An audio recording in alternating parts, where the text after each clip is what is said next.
Hello दोस्तों, स्वागत है हमारे चैनल फार्माटून, जहां पे फार्मेसी से रिलेटेड वीडियो आपको मिलते रहेंगे। तो हमारे चैनल से जुड़े रहें, चैनल को शेयर और सब्सक्राइब करना ना भूलें। तो चलिए वीडियो को शुरू करते हैं। आज के वीडियो में हम यूनिट 7 का सेकंड टॉपिक लेके आए हैं, जो कि यूनिट 5 का है, जिसमें है कि हमने प्रीवियस लेक्चर में हमने डिस्कस किया ऑक्युलर ड्रग डिलीवरी सिस्टम। तो आज की वीडियो में हम डिस्कस करेंगे intra uterine drug delivery system, जिसमें कि हम पढ़ेंगे उसका इंट्रोडक्शन, एडवांटेज और डिसएडवांटेज, उसका डेवलपमेंट जो कि बहुत इंपॉर्टेंट है इंट्रायूट्रिन डिवाइस में, और उसके एप्लीकेशन की बात करेंगे।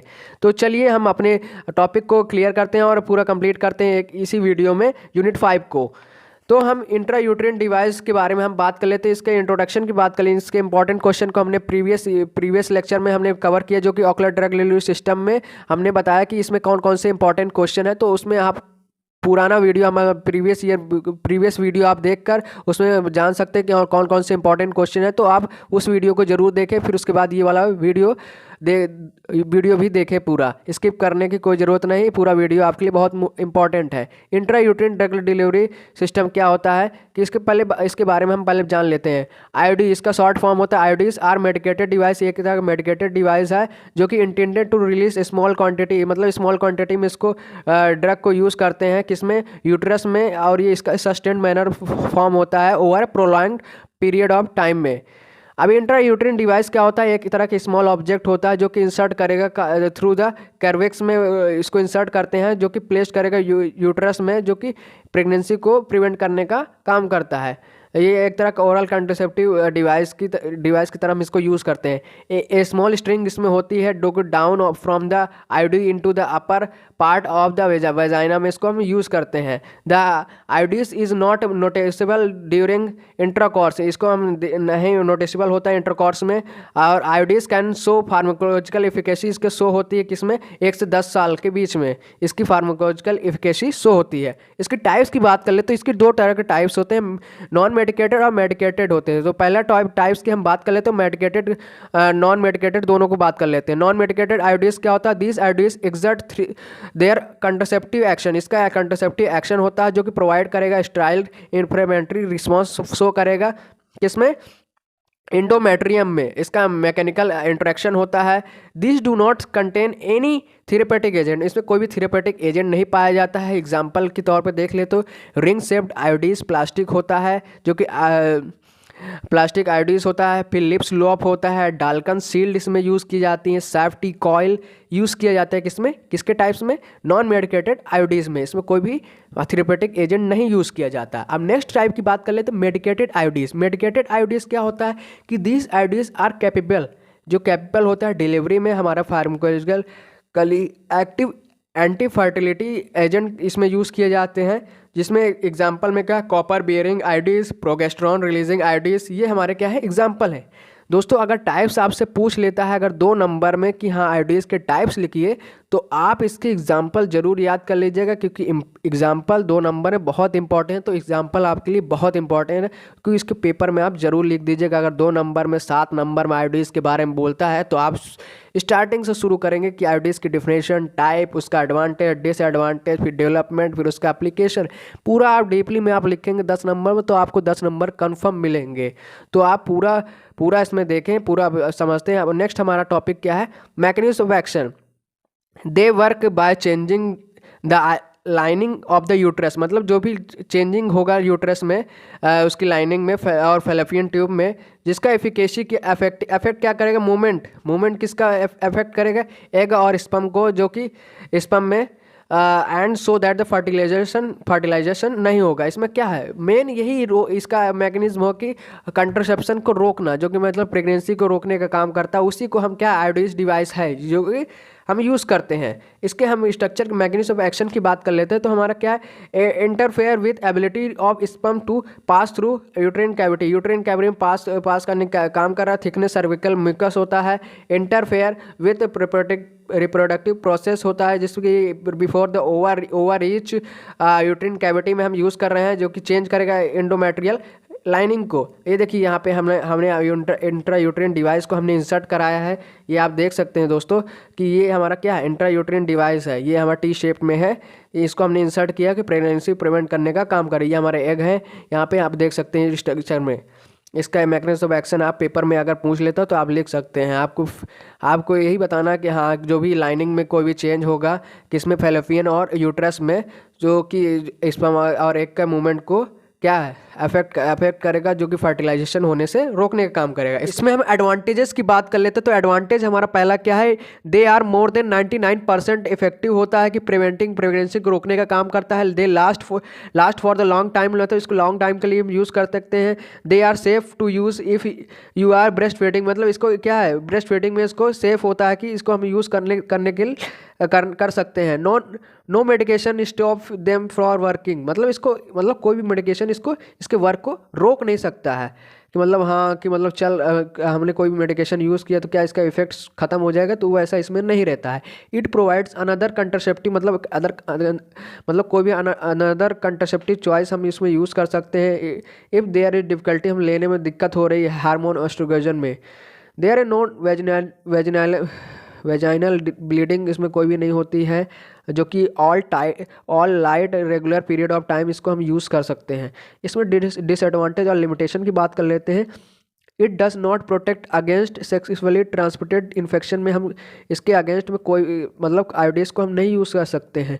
आयोडीज is not useful for uterus, uterus में कोई भी यूजफुल नहीं होता है, जो कि that is not usual shape, इसका कोई यूजल शेप नहीं होता। पेल्विक इन्फेक्शन में मतलब इन्फेक्शन कॉज करने की भी संभावना रहती है। टी शेप नहीं होता है, क्योंकि देखिए दोस्तों इसमें इसको जब इंसर्ट करेंगे तो ये क्या है, इसको जब इंसर्ट करेंगे क्या है, जाके ओपन होगा ऐसे, तो ओपन होने के बाद मान लो इसको निकालने में भी दिक्कत हो रही है, तो इन्फेक्शन फॉर्म होने का भी चांसेस रहते हैं। तो ये चीज़ यहाँ पे इसका डिसएडवांटेज है।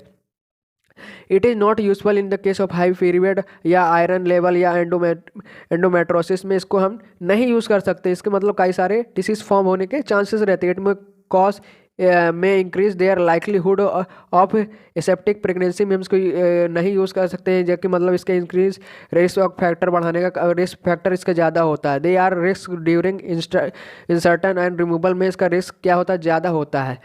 नेक्स्ट इसकी डिसएडवांटेज की बात कर लें तो आयोडीज में कॉज सिस्टमिक कंट्राइंडिकेशन, इसका सिस्टमिक कंट्राइंडिकेशन होता है, जिसमें कॉपर एलर्जी, इम्यूनोडेफिशिएंसी डिसऑर्डर या इम्यूनोसप्रेसिव थेरेपी या वेल्सन डिसीज़ या एक्यूट लीवर डिसीज़ या लीवर कार्सिनोमा या ब्रेस्ट कार्सिनोमा, स्पेशली हम इसको हार्मोनल में यूज़ कर सकते हैं। इसमें आयोडीज में मल्टीपल सेक्सुअल पार्टनर में क्या है मतलब यूज़ कर सकते हैं, मगर इसका क्या है ये मतलब इसका डिसएडवांटेज है।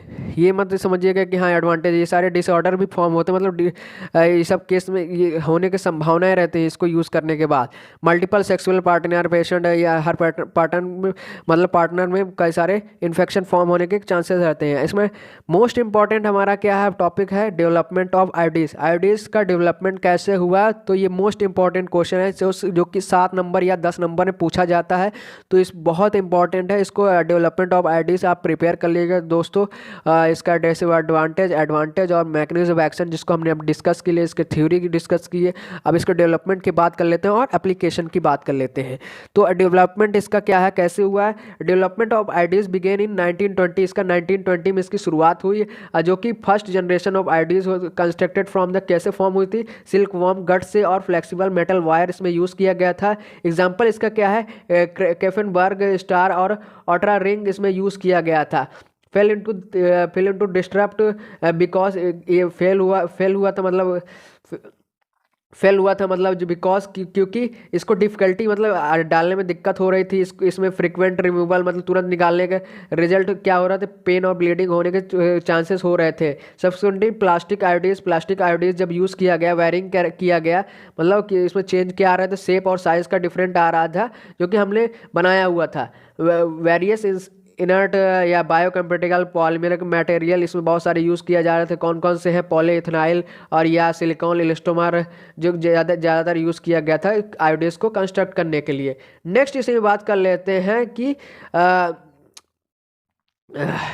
This divide cause more endometrial comparison in myometrial dissensions leading to uterine cramps, इसमें मतलब पेन होने की संभावना, ब्लीडिंग और एक्सपेंशन ऑफ आयोडीज, ये सारी चीज़ें हुई थी।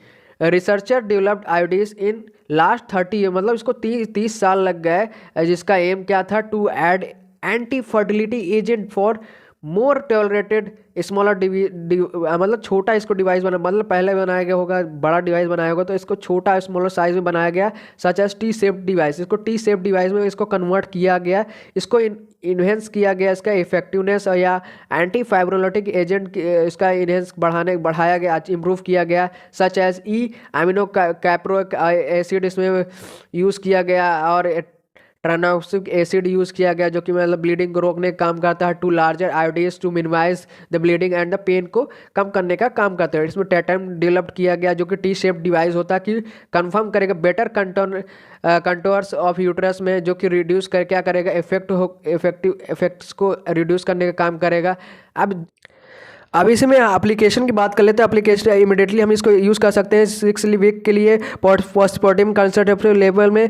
अब कॉपर आयोडीज रिकमेंड करें मोस्ट इफेक्टिव ऑप्शन होता है जो इमरजेंसी कंट्रासेप्शन में हम इसको यूज़ करते हैं। आयोडीज के बेनिफिट क्या है कि मतलब इसको यूजफुल एडजुवेंट ट्रीटमेंट इसको यूज़ करते हैं मोडलिटी में इंट्रायूट्रिन एडेशन में। आयोडीज कैन बेनिफिशियल हो सकता पेशेंट में जो कि इंट्रा एडेशन में काम होता है कि इसको हम सिंड्रोम में हम यूज़ करते हैं, specially when combined with other ancillary treatment में हम इसको यूज़ कर सकते हैं। अब आयोडीज के में क्या क्या कौन कौन से ट्रीटमेंट हम इसको यूज़ करते हैं, मेनोर्मिया में, एनीमिया में, डिसमेनोरिया में, पेल्विक पेन में जो कि एसोसिएटेड होते हैं, इंडोमेट्रियल प्रोटेक्शन में, ड्यूरिंग द हार्मोन रिप्लेसमेंट में। आज के वीडियो में इतना ही दोस्तों, हमने पूरा यूनिट 5 कवर कर लिया है। तो नेक्स्ट वीडियो में हम लेके आएंगे इसका यूनिट 1, 2 और 3 हम लेके आएंगे। तो हमारे चैनल को शेयर और सब्सक्राइब करना ना भूलें। हम इसकी नोट्स हम आपको डिस्क्रिप्शन में डाल देंगे, वहाँ से आप इसकी नोट्स आप डाउनलोड कर सकते हैं। तो हमारे चैनल को लाइक, शेयर और कमेंट करके आप बता सकते हैं। आपको किसी भी सब्जेक्ट में कोई भी डाउट्स हो तो आप कमेंट कर सकते हैं। हमारे चैनल से जुड़े रहें दोस्तों। आज के वीडियो में इतना ही। थैंक यू दोस्त।